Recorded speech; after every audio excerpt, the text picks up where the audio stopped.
Hey, what's up? This is Kevin from Kevin's BBQ Joints, and I'm super excited to bring you this interview with Kris Manning, the owner of Smokey Joe's Barbecue in Dallas, Texas. You may not have heard of it or just kind of vaguely heard about it, but after you listen to this interview and you hear all about it, I know it's going to be on your list. I know you're going to want to visit. I want to visit for sure. This was taken right during the massive storm that hit Dallas and all of Texas, but he was in Morocco. So this is my first interview with someone in Morocco. He planned on taking his wife away somewhere for Valentine's Day. It just turned out it was perfect timing because they got away from the storm. So I'm more than appreciative that he took the time during his vacation to talk to me and talk to you guys about what they do. Smokey Joe's was a lot different back in the day, and he talks all about back in the day with his dad and his business partners and how things went, how busy they were. It's insane how busy they were, and then how things kind of went downhill and why they went downhill, and then how he took over and then kind of retooled things, and now he has 2 Mobergs with another Moberg on the way. He's revamped the menu, kept the old stuff, but also revamped it, created specialty sandwiches. He even went down and staged because of Daniel Vaughn. He staged with Reed and Cade over at Guest Family Barbecue just to really give him a handle of how to use an offset properly. This is just great. Kris is just the nicest guy. He's so forthcoming and tells his entire story, and you really get to know who he is by the end of this. And I hope you do visit. Hope you say hi and tell them that I said hi if I haven't visited yet or haven't had a chance to visit. But thank you, Kris, for taking the time. Oh, and also on the weekends, when he talks at the very end, he talks about his menu, and then he talks about Debbie's Kitchen, which is Friday and Saturday. And you have to listen for that part because that's something really cool. And people come and buy a bunch of stuff because it's so good and it's so so wonderful. So he talks all about that and how to make sure that you do secure some of those items. And his desserts sound insane too. So make sure you do check out Smokey Joe's Barbecue in Dallas, Texas. And the Kevin's BBQ Joints podcast and YouTube show is brought to you by Centex Smokers. They're out of Luling, Texas. The best way to get a hold of him is at Centex_smokers on Instagram. That's CENTEX_smokers. Michael's been doing this since he was a kid. He's a master. Go follow him or just take a look at what at his feed. You see incredible stuff. Done stuff for Ronnie Killen, done stuff for Mo Cason. Just beautiful craftsmanship, beautiful finish. And he just did something for Urge Cervantes at Burnt Bean Company. The whole hog cooker, it's gorgeous. It's one of the most beautiful things I've seen. So make sure you check out Centex_smokers, Centex Smokers. Get a quote. He's about 4 to 5 months out. I'm so happy he's a partner of the show. And if you're digging these, please subscribe. That way you don't miss out. I do about 2 or 3 of these per week. I also have a website, kevinsbbqjoints.com. Links to all the podcasts, all the YouTube stuff. Massive list of what Naya's barbecue joints use, what cutting boards they use, what sharpeners and honing tools. But at the end, stay safe. Thanks so much for listening. I do appreciate it. Thank you for the feedback. Father and take her somewhere, and so I chose Morocco this year. Had you ever been anywhere near Morocco? No. That's a cool choice. It's a very unique. When I think of Morocco, everyone I think was it Casablanca. Like isn't it? I think of old writers would go to Morocco. I think. Not old, like Yeah. old, but like in the back in the day. Yeah, I like to get away from America sometimes and be thankful, I guess. I lived in Japan for a year, and there were so many little things that I took for granted. Yes. And when you go back home, it kind of gives you it gives me a good reset about life and about the more important things. That's ingenious. And especially now, during this time, to completely... Yes. What was the travel situation? How was that? Was that difficult to get there? This story isn't going to be about that, but like, how was it? No, yeah. Most people haven't traveled. I think everything is about procedures right now. Everybody wants procedures and precautions, so it's about just educating and finding out what procedures they wanted. Like they wanted a COVID test within 3 hours within 72 hours before your flight. Okay. And then they wanted, I think we had to fill out what else? Oh, you had to book with a hotel. They didn't want you to book like an Airbnb or anything. Oh, that makes sense. That was the downside. Well, I guess they want to influctuate their economy, so yeah, because what is it? The Airbnbs were cheap. They were crowded. Is your hotel? It's not crowded. No. It's not really, it's not crowded at all. Okay. How are you doing? How are things going? I wanted to talk I've wanted to talk to you for a while because I've always been intrigued by, because I know that it was your father and a business partner that started the business, and then the old pits and the Moberg. So there's a lot to talk about. So number one, how are you guys? You're in Morocco, so you must be doing mentally okay, right? Yeah. Actually, we picked the right time to leave. Everything is shut down in Texas. Amazing. It was even a bit worse about it. Like now they're having, I guess they're from having a complete blackout. They're having rolling power outages to make sure they don't have a blackout. Yeah. So it is nuts right now in Texas. And the weather probably is a little different. We were like, man. So we're probably gonna, we fly back to New York and then we go back to Dallas, but we're gonna probably go to Miami because it's no point of going home right now. Not till it thaws out. There's a lot of people with power off and 7-degree weather. Yeah. So you can imagine that's not fun. People wouldn't be going to your restaurant or any rec. They'd be staying inside. It's not safe for them to go outside. Exactly. Did you grow up working at the restaurant? Yes, I was about maybe 5 or 6, and my dad had sent me and my brother with my aunt to get some computer games. We just got a new computer. He was like, "Oh, give y'all some money to y'all go buy some learning games on the computer." So we just got a new computer, and we were kids, so we came back with a whole bunch of toys. He gave us $300 each to get educational computer games, and so we came back with $300 each with toys. So we had these we came back with massive bags of toys. And so basically at that point he said, "You know what? I've always worked when I was your age." And so we got in trouble, got a whooping. He took all the toys, and from that point on, we never saw those toys. And then he told us, That's so said, funny. "From this point on, you'll go to work, you'll earn your own money because I see y'all don't understand the value of $1." That's a great story. That's really interesting. It's kind of almost like a test without a test. Yeah. So we learned. So we went up there probably around 6, 7 when I was that age. I would just roll bread. Kind of what rolling bread consists of is just like we would give out packs of 3. So we'd wrap it in wax paper.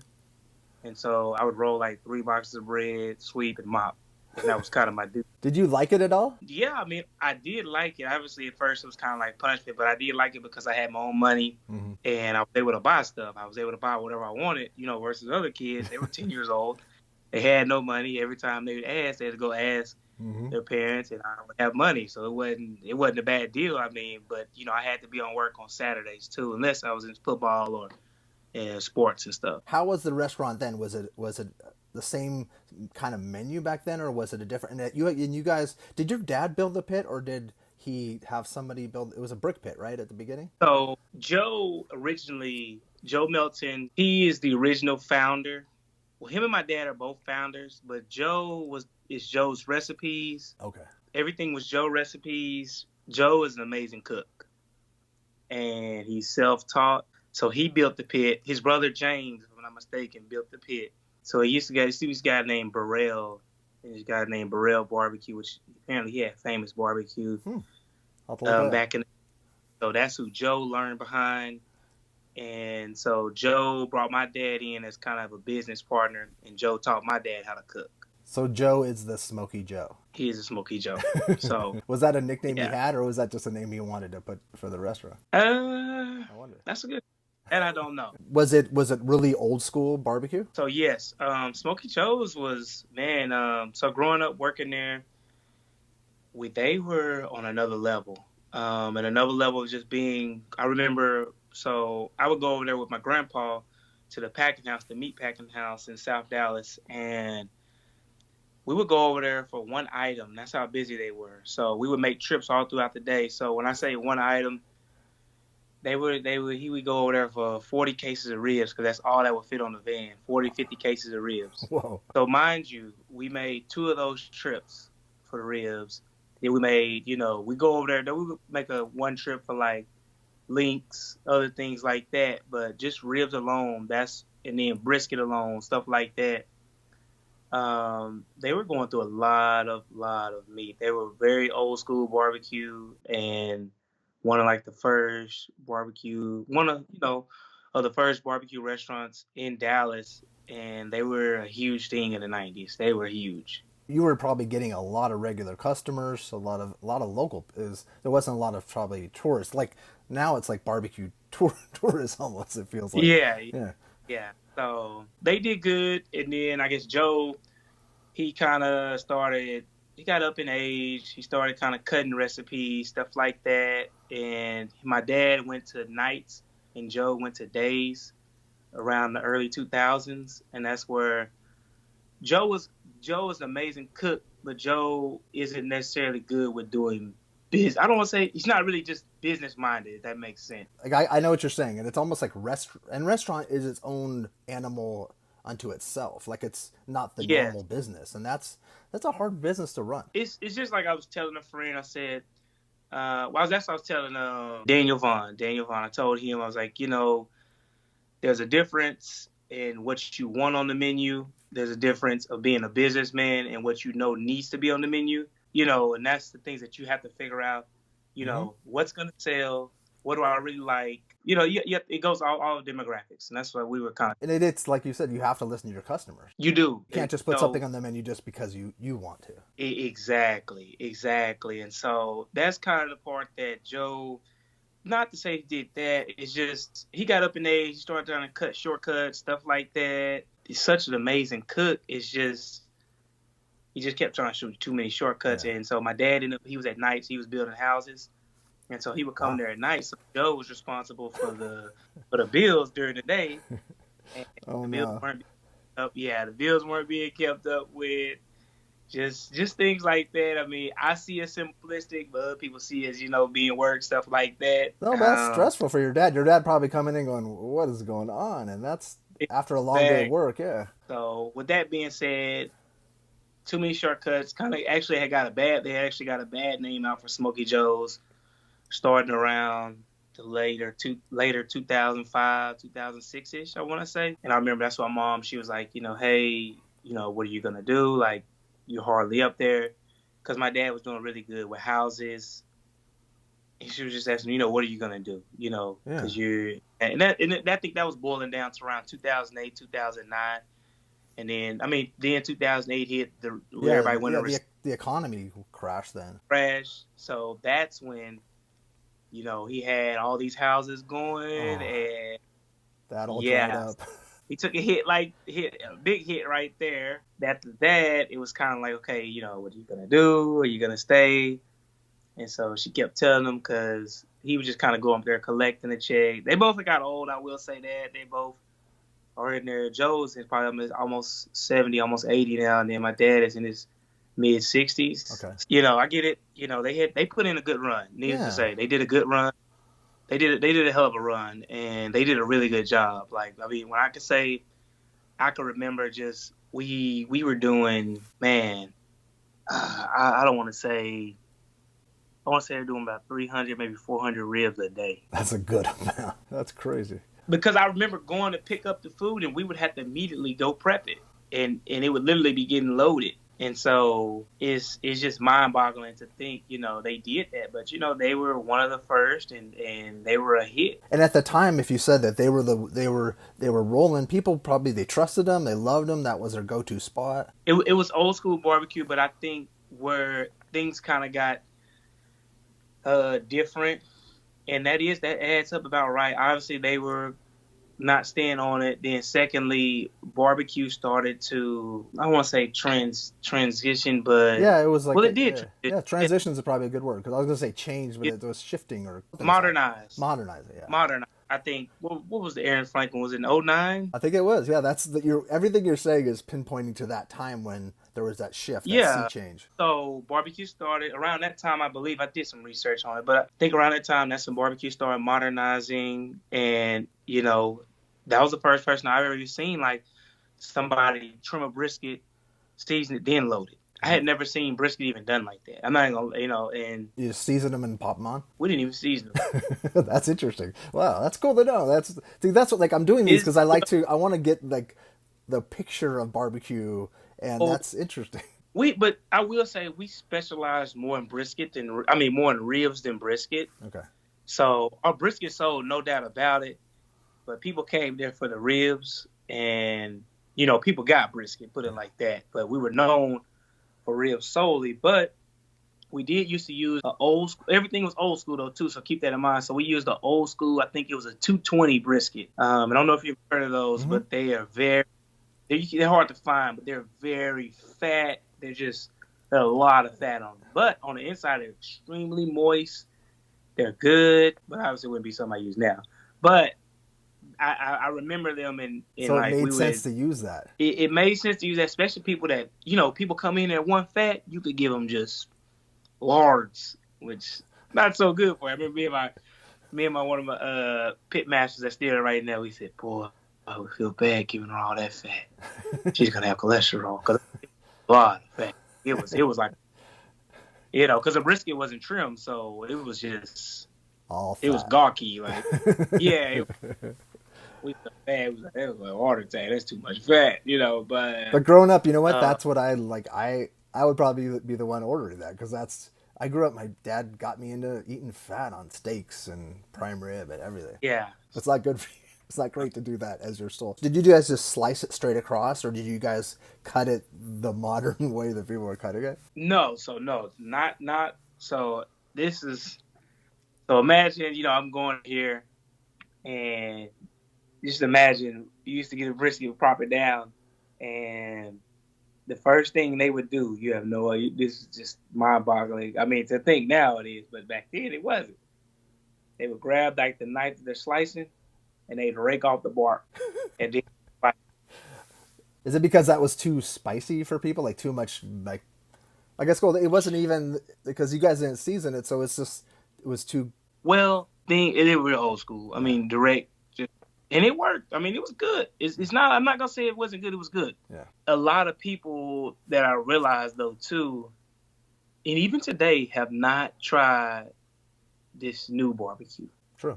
And you'd be surprised just how many people, that have tried the new barbecue. Because I'm gonna tell you this: if they did, and I hate to say this, if they tried the new barbecue and authentic and things that, I don't see them going to Dickies or Spring Creek stuff like that. Mm-hmm. But then again, that's how Spring Creek and Dickies survives. For sure. And nothing wrong with that. But I think if you try like quality, genuine, good barbecue, higher grades of brisket, it would really make you question, like, man, I wouldn't even want to order brisket at Dickies or something. I just would. I Mm-hmm. wouldn't. I'd wait. I'd be patient enough to wait. Oh well, Chris, when I was living in Los Angeles, I came to Texas for a year to work, and having brisket. Then I thought, what have I been eating all these years? And it was just But so same here. different. So same here. So how I changed the brisket up there was I went to Terry Black's. I don't know why I went there Okay. in Austin, and I was like, man, this is gold. This is like I remember saying like this is a steak. This is this is equivalent to just like a steak. I was just like very intrigued. Like, how did they do this? Uh-huh. I've never had a brisket as good as that. Had you already come to kind of like was the restaurant going to be turned over to you and or was that what was the transition like around 2008 2009 did Joe leave? No, so they were still there. So I went to college, off to college in 2010 in Oklahoma, and then I transferred to Sam Houston, and I graduated from Sam Houston in 2013. Me getting into the restaurant business, honestly, I couldn't find a job. And another thing, I didn't want to go to the restaurant business because it was kind of one of my dad's always like, if you don't get your stuff together, this is where you're gonna end up being. And so I was like, I don't want to work there. Like, he said, "What time do drugs? This is where you're gonna end up at." I was like, oh, I don't want to be here. So I want to be corporate America, and I want to get a corporate America job, and I want to wear a suit and tie to work.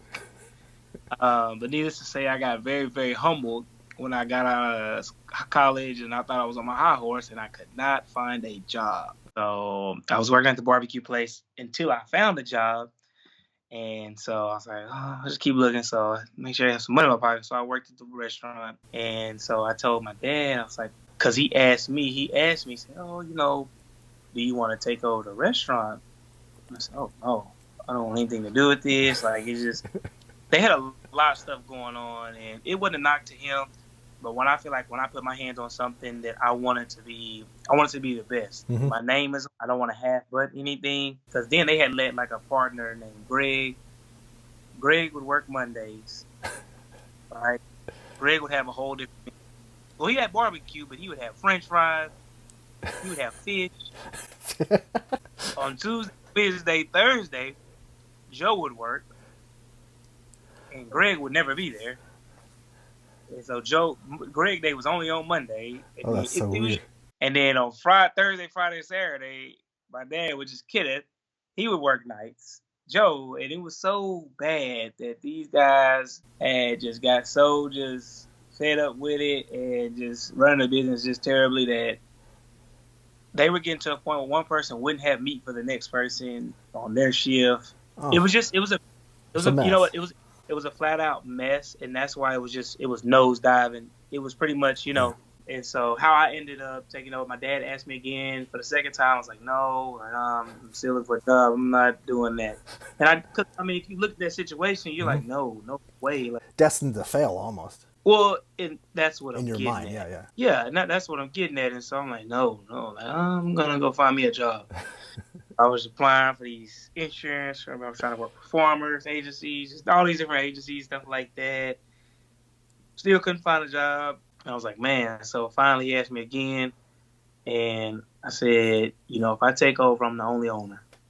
I said that means everybody else is gone. Who do you? How did that conversation go? He said, okay. He said, yeah. He said, well, that's fine. I said, I don't want to be involved with anybody. I said, this has to be me and only me, and I'm only answering to me. And I said, because I can't. I didn't say that to be funny, but I said that because I'm not gonna be able to do my kind of implementation Oh. on this business, and I get backlash from somebody else. You have Mondays with Greg. How are you gonna get rid of Greg? You see what I'm getting at? Yeah, like Greg's not gonna wanna, but Greg's gonna be using my wood. Greg's using my supplies. Greg's gonna be using electricity. And so what it came down to, the loophole that we found was, my dad said, "Well, yeah, I don't think he's been paying the rent." Hmm. So my dad was really good friends with this guy named I want to say his name is Jimmy. So Jimmy was the landlord of the property, and they were supposed to be leasing to own the property.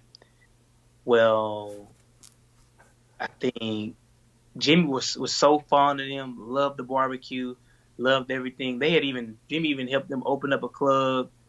He was almost like a Wow. dad to my dad. Well, I'd say a good uncle or dad, but he would always look out for my dad. He loved my dad, and I think that's why he kind of hadn't cut the plug on it. But Jimmy had passed away, and Jimmy's son had took over all the business ventures. Oh wow.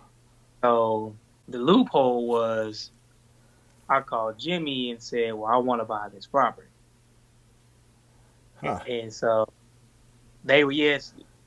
Joe was still on the tenant, but Joe had never paid rent for almost 10 years, he said. Interesting. Wow. So, That's a big deal. yeah, I mean, that's where the loophole is. And so at that point, he was like, yeah, you make a down payment. So I made a down payment of $5,000, and I got to start leasing to own the building. And that's when I let Joe knew that. And Joe was like, well, can I just work Sundays? And I was like, Joe, I don't think that's going to be good. I'm trying to do things different. I don't want to step on your toes. It was just a mess. It was a mess. And even so, I feel bad. I don't feel bad about it because things weren't being done right. Mm-hmm. I wouldn't have been in that situation. You wouldn't have had to. Yeah, you wouldn't have even had to do that. And the truth be told, the business, it was bad. I mean, just being honest, it was bad.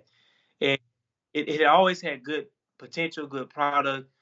But when like when people start taking shortcuts, cutting corners, things of that nature, that's what to expect. And so it's also a reminder for me every day to don't realize that, hey, stay on top of it. Don't forget that they were on top, for 20, 30 years and let it go, and it just went that quick. Yeah. So just as long as you got it, as quick as you'll lose it. And so Yeah, that's true. it's just something to keep in mind and just to remember. And so that's how I ended up taking over in 2013, and yeah, it's been a process, needless to say. Yeah, so it's been like around 8 years. At that point when you took over, how soon was that epiphany bite at Terry Black's? Man, I want to say about 2 years, 3 years later. So at that time when you took over, did you just redo the menu or just try to make things streamlined, pay attention to bills and things like? So me personally, I try to just come up with business ideas. I had in college, I had got a good grasp of how to run a business. And I just, you know what, I just paid attention. I worked at Buc-ee's. That was my first other job outside of working at the restaurant. That's good experience. But you know, Buc-ee's has an amazing operation, Oh. and they just taught me a lot of different little things that I paid attention to. To say you're outside of Texas and there's a couple little. What is Buc-ee's so people can know what Buc-ee's is? So Buc-ee's is one of the largest travel stops in the world, as they call it. It's like a gas station almost the size of a Walmart. They have a bar full of beef jerky.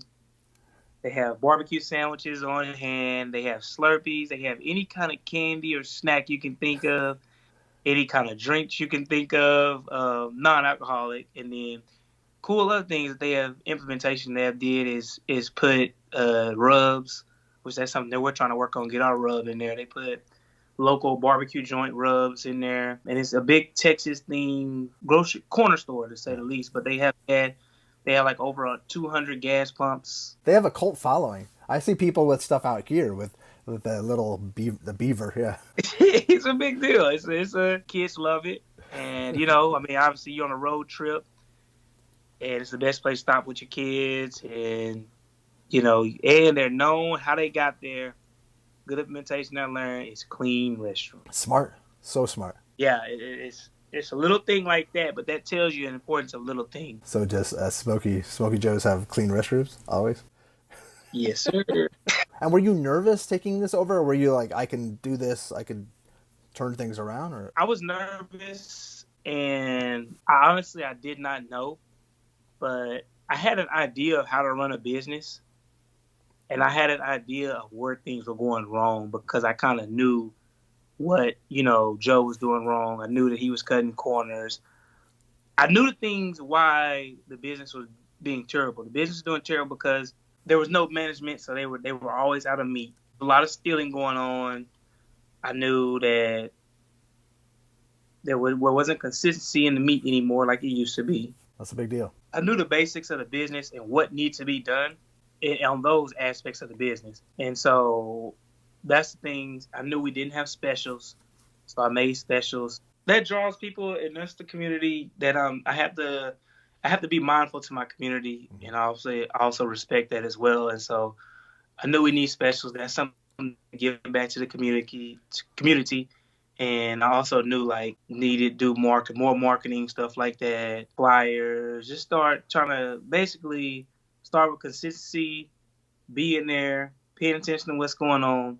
Make sure we have a consistent product. I knew the things that were kind of already, you know, wrong. How were you able to let people know that things had changed? Did it say under new ownership, or did you do some marketing to let like kind of things? I put under new management, but to be honest, that's really all I did, and I just put it on a little sign outside the thing. But for me personally, I'm more of a bigger of like word of mouth. Mm-hmm. I haven't tapped into marketing like I should. But I feel like, you know, and I am going to work on my marketing for sure. Feel like good food travels. Mm-hmm. And so my biggest hiccup and stuff like that is to get people to come and try it again, because a lot of these people have tried it. It just depends on what kind of experience they get. Well, that's kind of why I wanted to reach out, because I had read, it was a couple years ago, I think I read the Daniel Vaughn piece. It might have been even a year ago. But I wanted to talk to you because I had heard good things, and I thought, well, I want to spread the love. I want people to know about and know more about you, because then they get to know, like, people, it's in their mind. What was the moment when you decided I'm going to pull the trigger on a couple Mobergs and get rid of that pit? Because that was there forever. So as far as that, we ended up having a fire, I want to say in 2017. Okay. We had a fire, and I don't know if it was a pit. I'm not positive. They didn't know what it was. They more so thought it was electrical fire, but they didn't confirm it. So that happened. And then, you know, my dad, they had a fire back in the day as well. Oh, wow. I didn't know that. And so with that being said, I kind of said to myself, you know, I rebuilt the pit. So now I've rebuilt the pit because the pit needed to be rebuilt. The pit was like, it was 25 years old, a brick pit. You can imagine it was gruesome. It was, man, made some pictures, but it was pretty bad. It was so bad that the wall was bulging out, and so just due to heat, That's not good at all. yeah, it wasn't sealed, things like that. So I built a new brick pit after the fire. We reconstructed it, brand new brick pit, same way. We made sure it was perfect, sound, everything. So then, a couple months later, still bulged out again, just a little. I think due to the heat. And we used fire bricks. We double, Yeah, I was gonna triple, say. I'm triple. sure you. We did all the engineer, whatever you want to call it, mechanics to it, and it was working good. I mean, it still worked good, but so I caught a fire coming out my flute of my stack, and so that was, keep in mind, this was after the fire. So I caught like flute fire. So we said, okay. So we started getting on top of the roof, because this is another thing. The old pit was through the middle of the building. The stack from the pit went through the middle of the roof. Wow. 18-foot stack. So yeah, you can imagine us trying to get on top of the roof, trying to clean this. We did it every Monday. We were shooting the power hose down it, everything. So I ended up having what was it? I ended up having, so one time dropped my son off from practice, and I came back, and luckily I just pulled up. This is after the fire, and just flurries coming out my stack, Fire. like little volcano, like fire flurries. Yes, the fire hadn't got out yet, but it was flurries. I'm like, what is that? So I run, I get on top of the roof. I get lucky. It got it out. So this happens. All of a sudden, this happens about 5 times. And I said, you know what, Kris?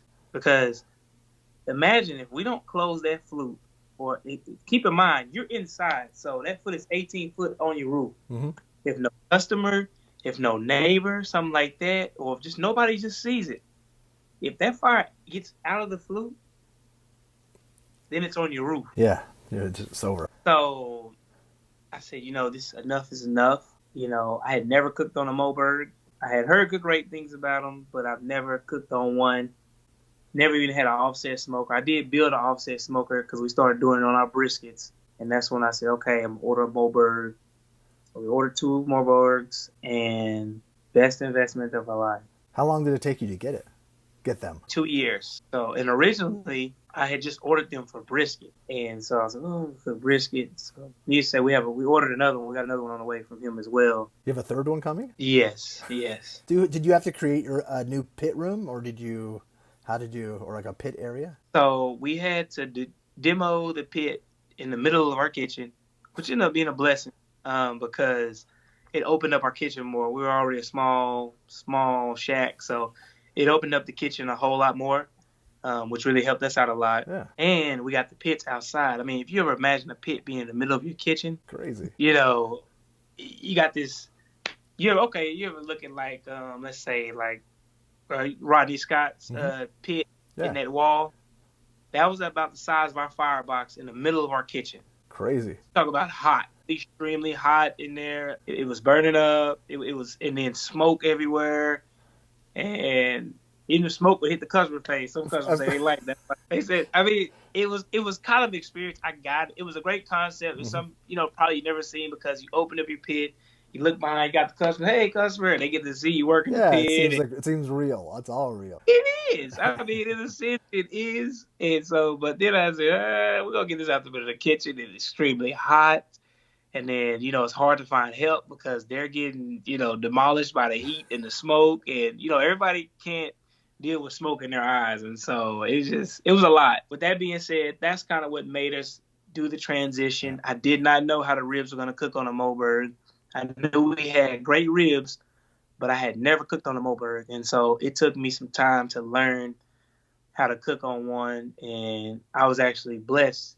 With Daniel Vaughn sent me down to Guest Family Barbecue to kind of learn how to work an offset pit. So he really blessed me for that, because I got a better ideology of how to deal with it, how to set my wood a little bit better, because my transition from the brick pit was I was still doing my fire a certain way. Oh, yeah, that makes sense. When I went down there to Guest Family Barbecue, they let me apprentice, and that was really nice. I didn't know you had done that. Was that with Reed or with Kate? Who was there at the time? Cade and Reed. So I'm forever grateful for that. Definitely appreciative of that. That's really so. When did you get the pits? Did you get them in 18? I don't know. That's good. I think 18. Oh, Yeah, 18. 18. 18. Yeah. Did you find that your food was changing dramatically once you kind of figured out how and got more dialed in?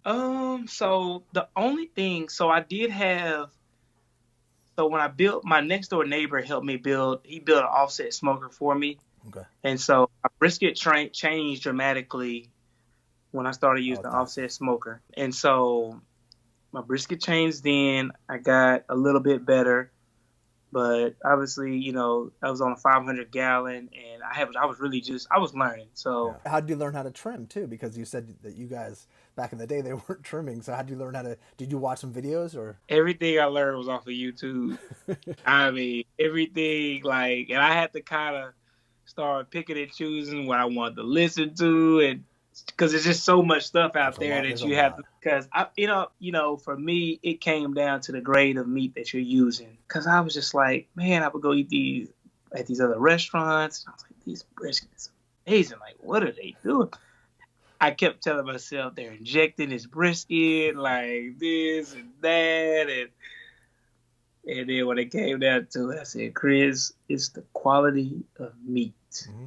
You're not using the quality of meat correctly. You're using the wrong quality of meat. So that's when I started learning, being educated on my grades of meat. Whether it's, I was using, which I'm embarrassed to say now, but it's where I come from. So I'm not going to be embarrassed. I was using select grade Okay. brisket. And so select grade brisket is very dry. It is not moist whatsoever. I mean, it's just, it's night and day difference. Hmm. It's so bad that I just I can look and tell, and just like yeah, That's a big deal. it's a big deal. It's a really big deal, and people don't understand. But I guess that kind of made me more educated about just beef and stuff like that, and so now. Obviously, when I go to a steakhouse, stuff like that, I'm more educated to the different kinds of meats, whether it's all grass fed, which is, it's good to know, and it'll tell you what kind of meat, you're going to eat. And so, Who are you guys using? Cargill.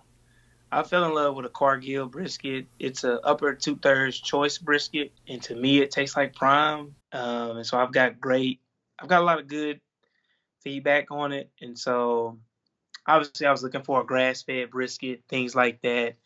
But the market is it's kind of bought out, oversold right now, and so it's so oversold that it is ridiculous. Do you sell by the pound and do you sell plates and different things? Like let's go over let's talk about your menu a little bit. So we changed the menu up, but so we do sell pounds, we do sell plates, and then we do sell sandwiches. Another thing that I had kind of added on was signature sandwiches. So I want to be more creative, and I want to kind of get out of we were very basic up front when it came to our menu. And so what I realized is sometimes, and a lot of times, people want you to think for them.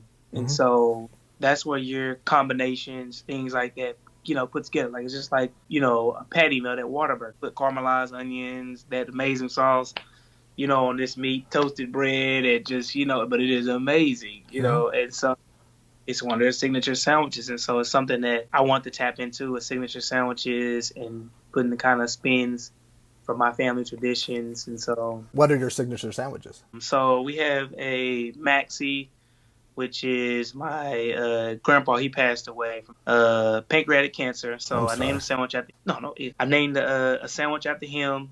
And so the maxi consists of pickled onions, sweet and spicy pickles, which I got the pickles recipe from my granny's sister in Brenham, because we always go to a family unit in Brenham, Oh, that's so Texas. great. And so I got the recipe from her, and these Nice. pickles were amazing. I needed the recipe. This is good. She gave me a recipe, That's cool. sweet and spicy pickles, chopped brisket, and then we put links on the bottom. That sounds great. And then we have another sandwich called the Jabo. My dad's name is Jabo. So he used to have a potato called the Bo's baked potato. Back in the day, that was famous. They used to put beans, meat, and jalapenos. So I didn't do potato. I did a sandwich. We do like a chopped brisket sandwich, We top it with beans, and our beans have meat in them, and then jalapenos on the brioche bun. That's creative. We have the GF, so that's after my godfather. He's still with us, so he's a crazy one. He I love that. put up there. Give me my sandwich. Oh, so he comes. So he comes in. Does your dad come in and ask for his sandwich too? No, he didn't go over there. He didn't That's ask me funny. a sandwich. Try to kind of involve people that have molded me and helped me out along the way. The GF, we put that on there. That comes with onion rings, fried onion rings, chopped brisket, and then I want to say links as well. Fun signature sandwich. Then we came up with another one though. We're doing a food trailer starting in March, so we came up with another one called the McBrisket. You have a food trailer? Or is that going to be at a location somewhere? It's gonna be at a different location, a food park. Oh, food bar. I So thought you said a football field. I'm like trying to think, where's it? oh, and I don't know if you're familiar with like the truck yard concept. Like a multiple food trailers Yeah. in Dallas or That's in Dallas. Yeah, it'll be in right outside downtown and uptown Dallas. That's cool. That's in March. That's coming up quick. Yeah. So we've been working on that, trying to get that in the makings for some time now. How has business been with COVID? Are you at 25% or 50% capacity? 50%, but we've been blessed because so previously before I got there, our business was 90% of takeout. Well, 100% takeout, honestly. So because we didn't have a lobby. When I got there, I just added on a lobby 2 years ago. Oh wow! And so it kind of hit 2 years ago. I added on, then 6 months later, 6 months to a year later, I want to say. I don't remember, but that's when COVID hit. So right when we were kind of getting the trades going out, getting everybody acclimated, Of course. COVID hit. It kind of like killed that out the park. But on the bright side up, we were already used to doing to go only. So if anything, we were getting used to getting to dining in. So us going back to just to go only, obviously it was and it stuck, because we were starting to get people like bus loads of people just, stopping on the highway and just we had a team from Australia and it was good, it was fun. So well, it'll come back. Yeah, definitely. I have faith about it, but obviously, we have something more important going on. So yeah, definitely.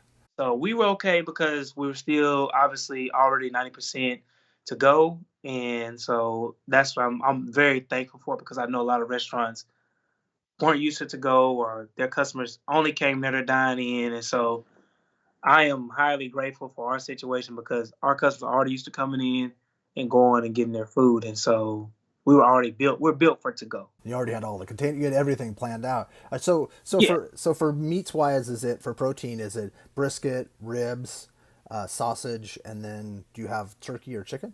Chicken, and then we cook East Texas hot links. Okay.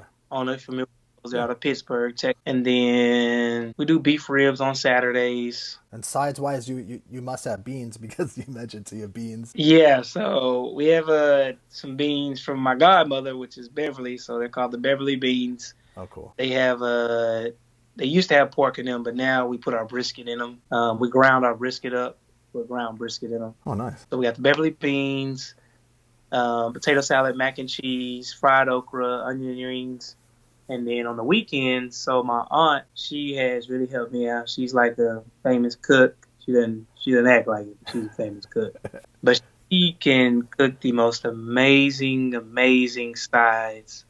She can just cook amazing things in general. So we have, what we call it, Debbie's Kitchen on Fridays and Saturdays only. Oh. So she cooks collard greens, she cooks yams, chicken tetrazzini, she cooks cucumber salad, she cooks black-eyed peas.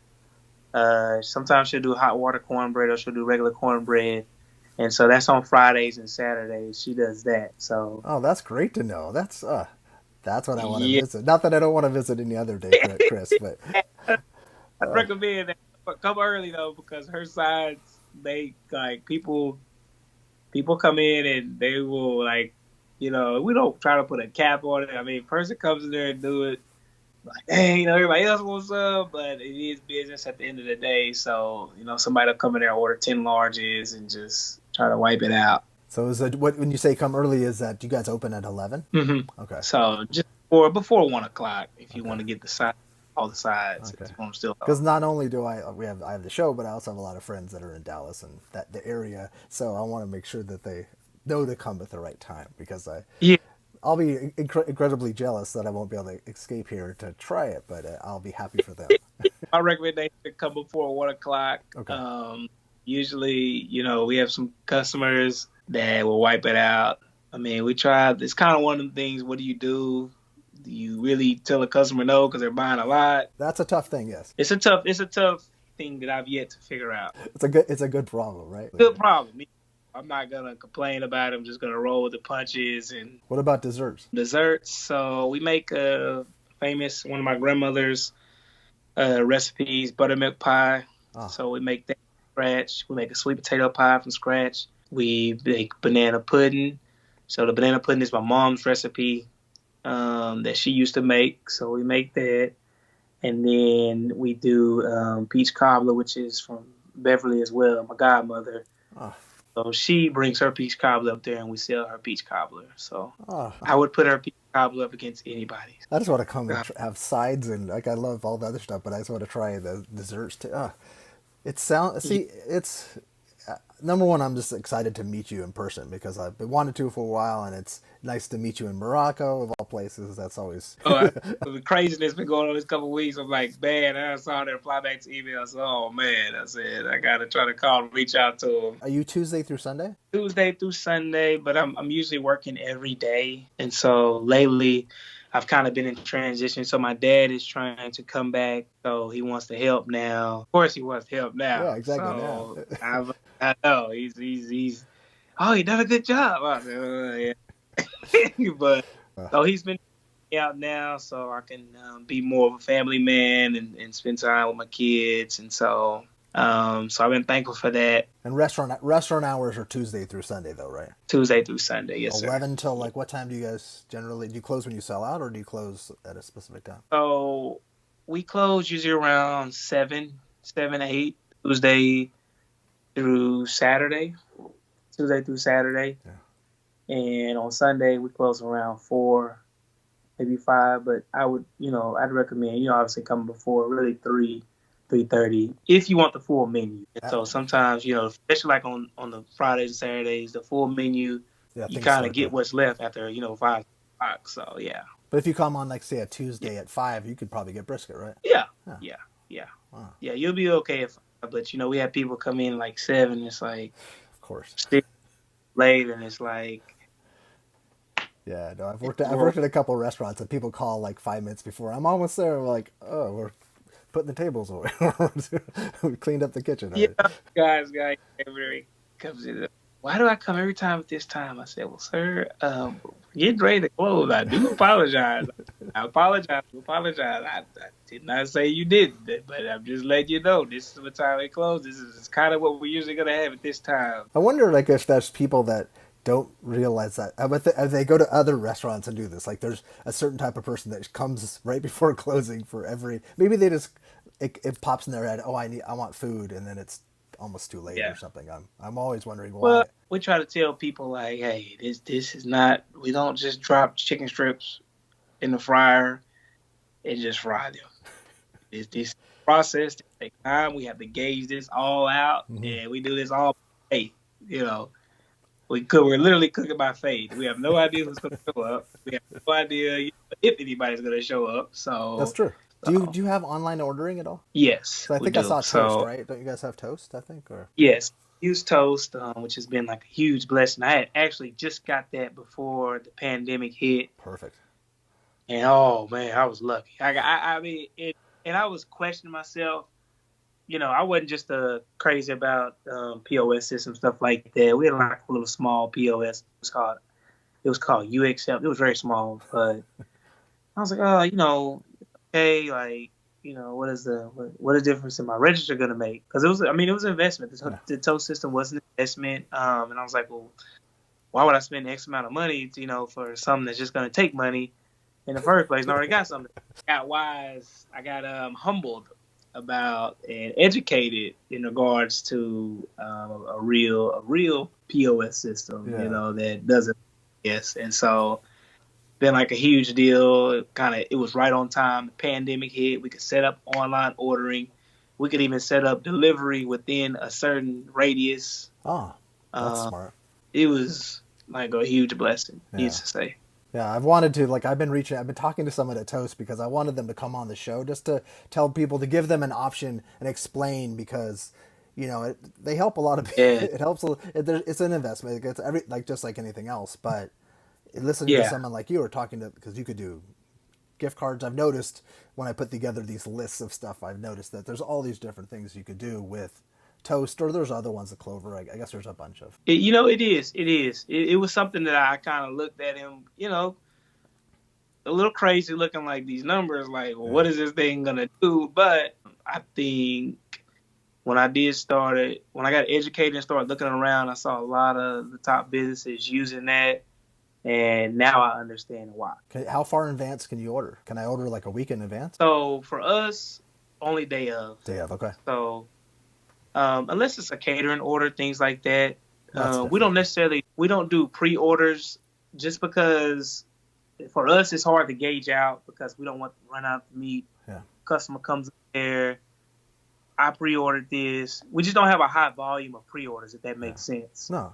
So you're ordering, So so it's almost like you would be calling in an order, you're doing it online. yes, exactly. Yeah. So That makes sense. you place your order, come in, pick it up, kind of simple as that. And it's just because we don't have a lot of people pre-ordering. So if we got like a random pre-order and they got, forgot about, just to say, Yeah.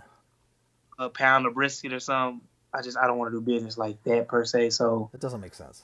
we let people come in. Hey, you can come in, order it, unless you have a big order.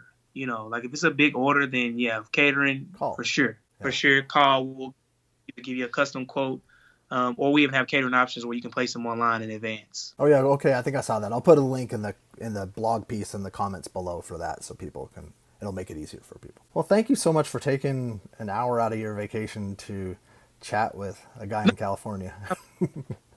Appreciate it, man. I appreciate you giving me the opportunity to interview with you. Like I said, I've been trying to interview with you for the last month or so, and I'm like, man, I'm supposed to get this done. I look up, another Monday has turned, another Monday has went by, and then I look up like, oh, I didn't email back. I'm like, I'm worse at email, and I apologize about that too. So No, you're great. No, it's a weird time, and so I just figured, life is life, and I figured with these kind of things, it happens organically. Eventually, things will happen. So I appreciate you. I appreciate you doing. I'm so excited to spread the word about you and also to visit. And I hope you enjoy the rest of your trip. no, appreciate it. Thank you.